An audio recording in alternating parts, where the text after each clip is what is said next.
We're continuing to talk about the meaning and implications of what I call basic training as the fundamental need, as the fundamental place from which the need for therapy arises. Now, I recently had a conversation with a friend who was challenging me about this and wanted me to clarify. So it taught me a lot to have that conversation with him because I am saying in no uncertain terms that the experience that we have in our first years, the years of training of how to be a human being, and what we receive during those years, is in fact the source of the need for therapy. I'm making no bones about that, and I am stating it unequivocally. Now, I'm not saying that it happens in a blanket, universally identical way. I'm saying quite the reverse. I'm saying that the individual experience is modified by what the caretakers give and don't give, what they impose and don't impose, what others who are part of the process add to the whole experience, teachers and other caretakers. And of course, I'm also saying that it's modified by the individual personality with which any human being, with which every human being is in fact born, and what that combination of qualities and abilities and so on creates in relation to the message that's being given. So I'm saying that is, in my opinion, the identifiable source. And what it does, the virtue of identifying in this way, it gives us an identifiable pattern for each individual. And what I'm saying about that pattern is that it cannot be covered by a blanket definition of any kind, something that pretends to be scientific, claims to be universal, but is not so. In other words, I'm making the problem of the need for therapy endlessly more complicated than the scientific beliefs couched in the DSM and other similar generalizations would have it. I am saying that the infinitely variable quality of the training imposed, note the verb imposed, and the response to it, infinitely variable of each individual and the qualities that that individual has, sets up the problem that is to be addressed. That is why, in my opinion, the empathic receipt of whatever is being presented is fundamental to effective talk therapy.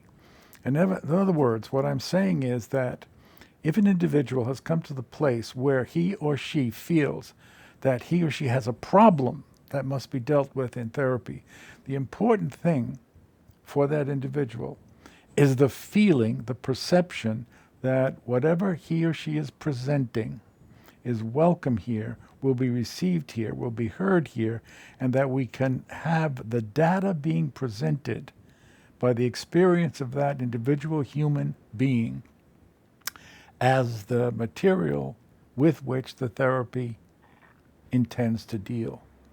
Now, what I'd like to do is give some illustrations of how I think this emotional message called the basic training has its impact, and then make some suggestions. But I'm stating this in a way that I hope is fairly confusing because I don't mean it to be blanket, identical scientific.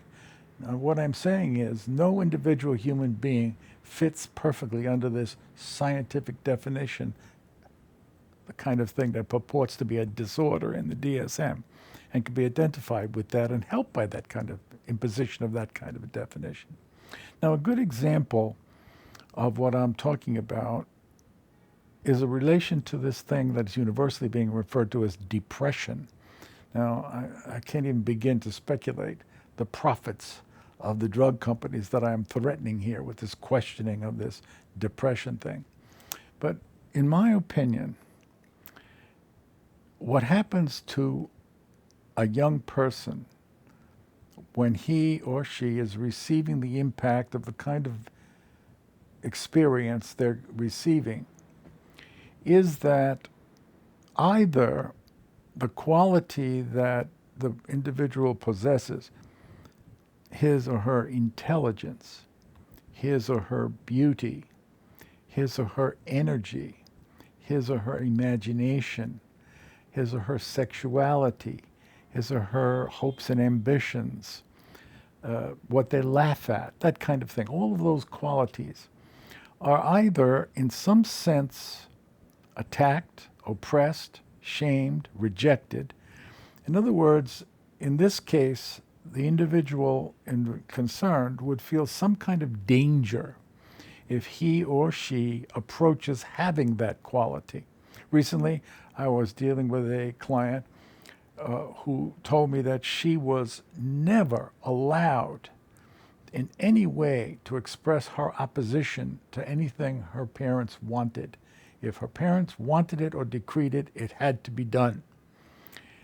As a consequence, as an adult in her 40s, when she comes to me with the need for therapy, she wonders why she can't say no to anyone. She wonders why she is overridden by anybody who's in her presence who has other wishes than hers. She wonders why she can't have her own point of view. Well, small wonder, because in her body, in her feelings, in her thoughts, it is absolutely wrong for her to assert herself in opposition to the adults who have trained her.